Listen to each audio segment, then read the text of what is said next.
Bienvenue à vous dans ce guide d'utilisation de Go High Level et aujourd'hui on voit le constructeur de page site internet tunnel. On a vu certains éléments dans d'autres vidéos. Aujourd'hui c'est la vidéo qui parle de la partie bloc. Donc la partie bloc elle contient le navigation menu, elle contient le divider, elle contient une barre de progression et elle contient un bloc image texte. Voilà, donc ça va pas être très long, ça va durer sûrement quelques minutes. Il y a des éléments intéressants quand même à voir dans cette vidéo. Donc vu que c'est un guide d'utilisation et que tu es sûrement là parce que tu as un petit souci d'utilisation, tu trouveras sûrement la réponse là-dedans. Direction l'écran.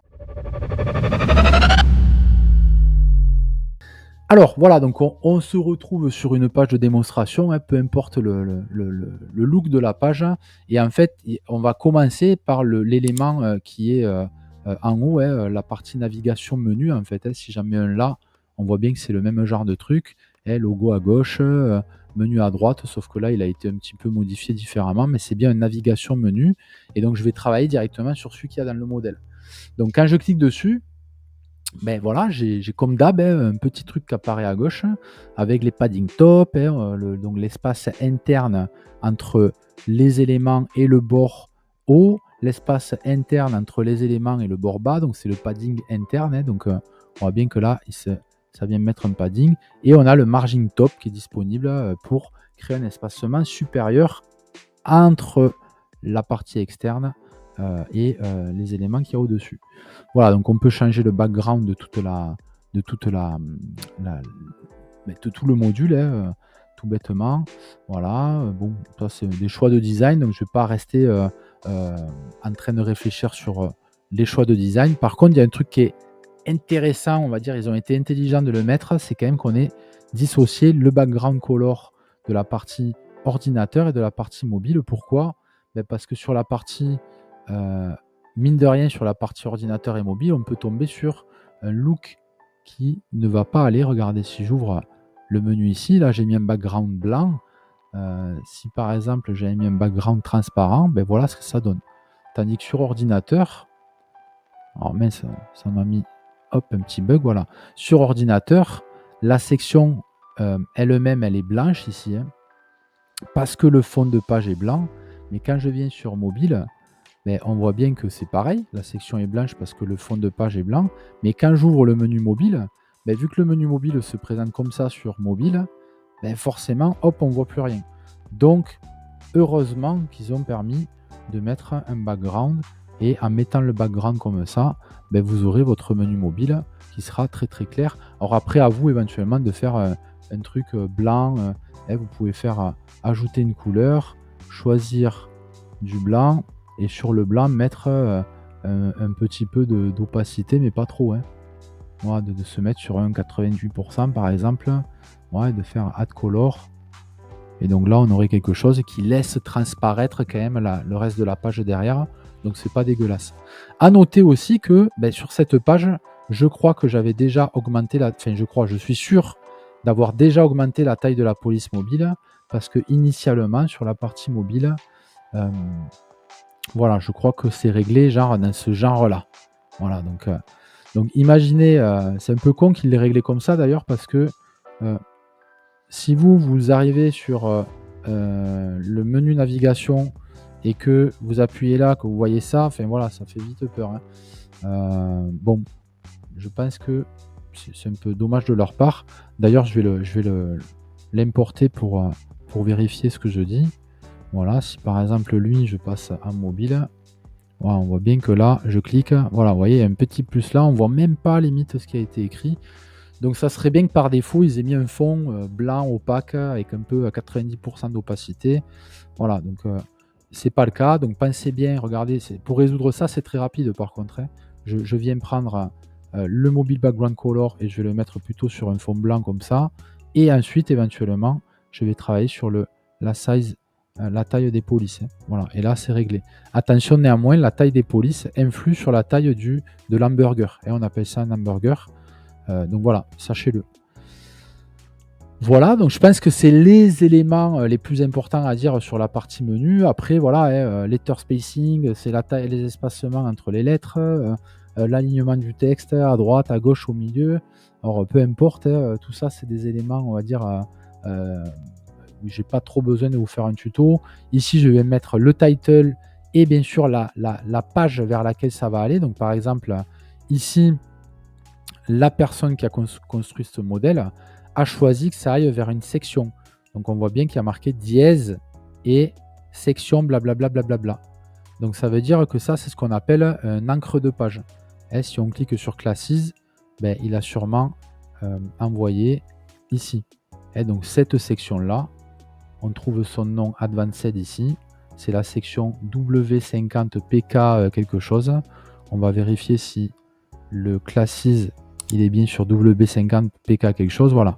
Donc vous voyez, il a juste ajouté un dièse et ça. Donc ça, c'est à savoir. Ceux qui ne savent pas faire des encres, et vous savez, c'est quand on appuie et ça swipe. Ben voilà, il suffit juste de faire comme il vient de le faire, un dièse et de récupérer le nom de la section sur lequel vous voulez que ça swipe. Et quand on va cliquer, ça va ajouter à l'URL le dièse section blablabla. Et donc, ça va swiper jusque-là. Sinon, vous avez le choix, bien sûr, d'envoyer directement vers une autre page. Quand c'est un site qui n'est pas monopage et qu'une page est différente à chaque fois, ben, vous n'avez qu'à sélectionner la bonne page dans le menu en dessous, par exemple, la page Appointment. Et voilà. Ok, donc j'espère que j'ai été clair sur ça.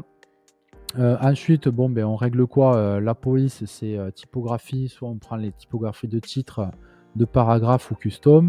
À vous de voir. Mobile View Icon, ben voilà, on peut choisir l'icône de View. Donc eux, ils ont choisi la bars, donc c'est bien celle-là, l'hamburger. Hein.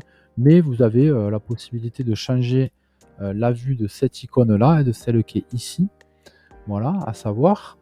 Ensuite, qu'est-ce qu'on a à dire de plus? Bah, après, c'est les couleurs des textes, donc je ne vais pas trop polémiquer dessus longtemps. Hein. Si vous mettez du gras, de l'italique, etc., ben, en fonction de ça, vous choisissez la couleur ici.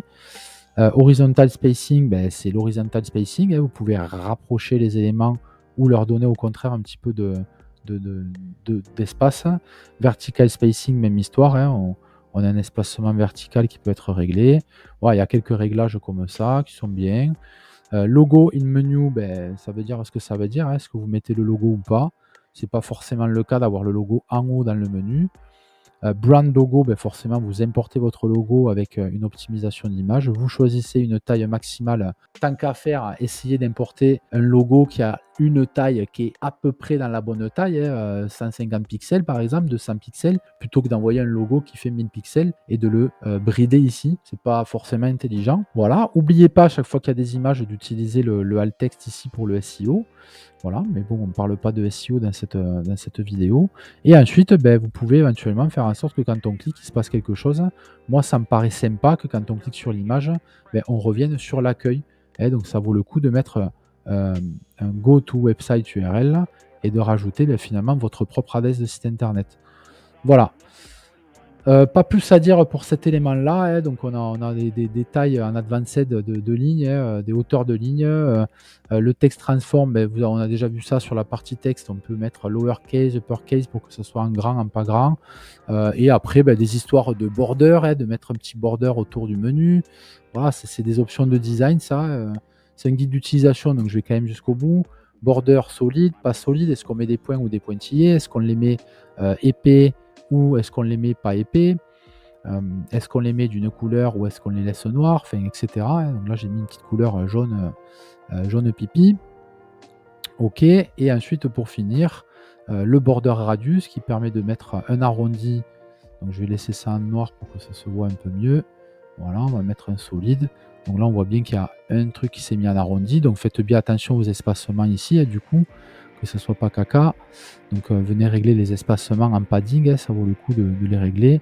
Drop down item spacing, donc ça va être quand vous avez des sous-menus et qu'on clique sur un menu et qu'il y a un sous-menu qui s'ouvre, ben, vous réglez l'espacement du menu drop down. Et voilà, donc vous choisissez la couleur d'arrière-plan de ce menu-là. En général, on la met quand même à peu près la même couleur que le menu initial. Voilà, et vous choisissez la couleur de la police normale. Et quand on passe le curseur dessus, ben, c'est ce qu'on appelle l'overcolor. Donc vous pouvez éventuellement faire en sorte que quand on passe le curseur dessus, ben, ça change de couleur. OK. Voilà, très bien. Ensuite, qu'est-ce qu'on a à dire? Ben, pas plus. Hein. Le menu config headline e-menu. Donc regardez ce qui se passe ici. Business name. Voilà. Et headline reverse ici. Ça vient inverser les trucs. Bon, à vous de voir si vous voulez ajouter ça ou pas. Moi personnellement, je le mets très rarement. J'ai pas plus à dire, hein, donc bien sûr le headline, vous pouvez venir le modifier, hein, vous pouvez mettre, votre logo et par exemple, au My Business, et avoir le logo juste imagé ici. Moi personnellement, je le mets pas. Après, on peut voir. Ça peut être aussi un code promo, hein, vous pouvez très bien écrire par exemple, code promo, je sais pas moi, ça machin, hein, et puis après, vous mettez, GPT machin, voilà. On pourrait de mettre ce genre d'éléments, pourquoi pas. Voilà, pas plus à vous dire sur toute cette partie-là. Je vais quitter la page pour pas sauvegarder ces modifs et je vais revenir pour la deuxième partie. Donc le reste, ça va aller beaucoup plus vite, hein. Le menu, c'était vraiment la partie la plus compliquée de cette vidéo.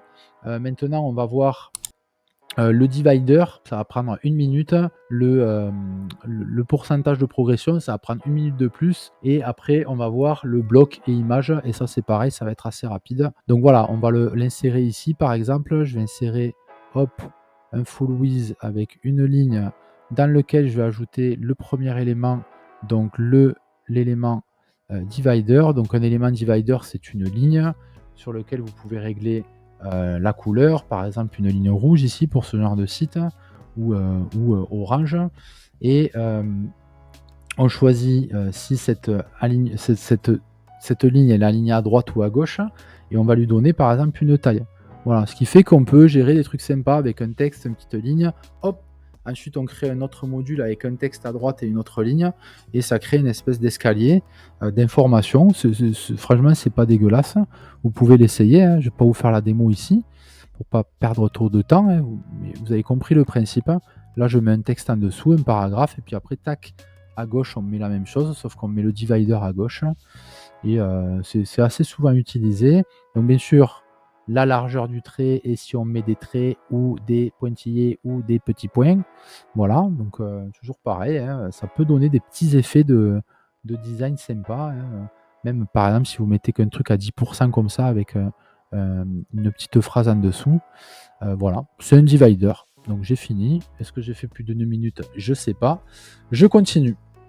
Ensuite, module suivant, c'est le progress bar qui est souvent utilisé, vous savez, dans les tunnels de vente en haut des pages. C'est-à-dire qu'il y a la page 1 de capture, la personne est capturée, elle arrive vers une offre. Au moment de l'offre, hop, elle a par exemple une première offre et on mettra un progressing par exemple à 30%.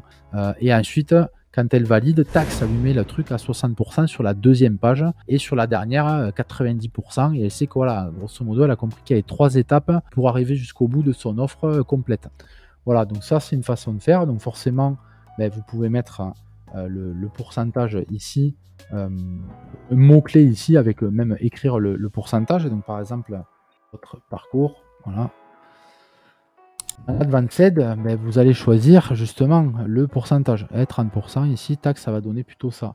Vous choisissez des options de shadow, pas shadow, si vous voulez que ça soit gros ou pas gros, si vous voulez que ça soit blanc, gris ou noir en termes du reste de la barre. Voilà, donc quelques options pour régler le design, mais rien de foufou. Est-ce qu'on met un border autour du truc ou pas? Et ça, généralement, comme je vous disais, c'est plutôt mis dans des pages de tunnel de vente, en haut de page, sur un checkout, sur une offre d'upsell, sur une offre d'upsell ou de downsell, etc. Maintenant, vous aurez peut-être d'autres cas d'utilisation à proposer. Et voilà, ça peut se faire aussi dans la progression, par exemple, de l'information, hein. Vous pouvez dire, voilà, on en est à 20% de connaissances, la personne termine, vous êtes à 80% de connaissances. On peut l'utiliser aussi pour illustrer des trucs pour les coachs sportifs, du genre, là, je suis sur une page de coach sportif, l'alimentation 20%, le machin 80%, etc. Le tout fait 100%. Enfin, bon, bref. Voilà, vous vous amusez avec ça. C'est vraiment pas compliqué à régler. Vous avez des thèmes qui permettent d'avoir des trucs un petit peu, on le voit souvent, hein, sur pas mal de tunnels de vente, ça, des trucs qui bougent un peu comme ça.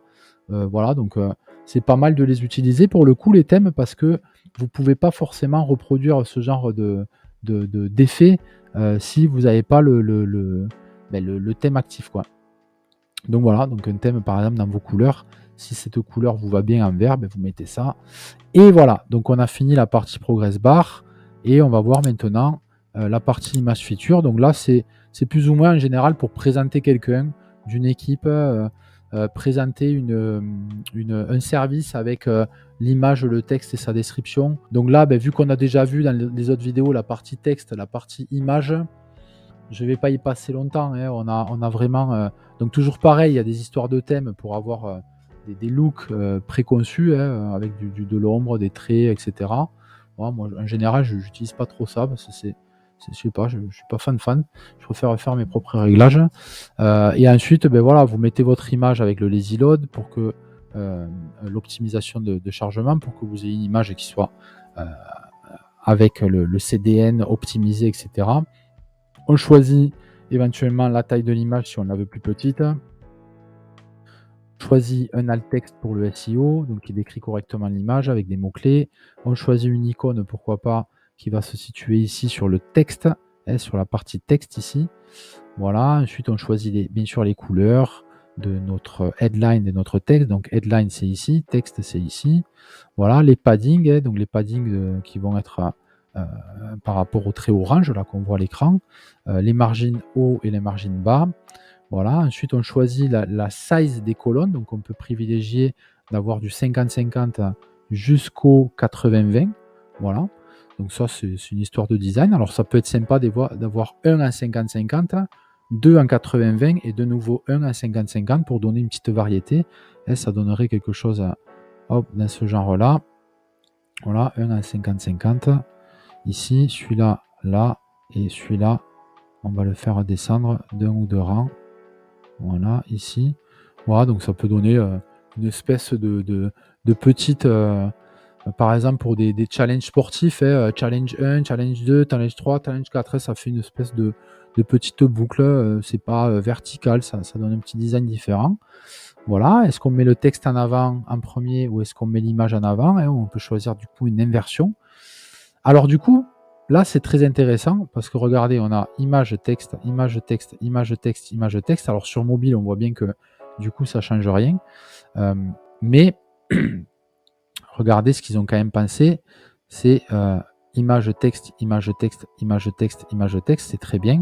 Si je crée une inversion ici, par exemple sur le dernier, texte, image, voilà, ici, donc on va voir image, texte, image, texte, image, texte.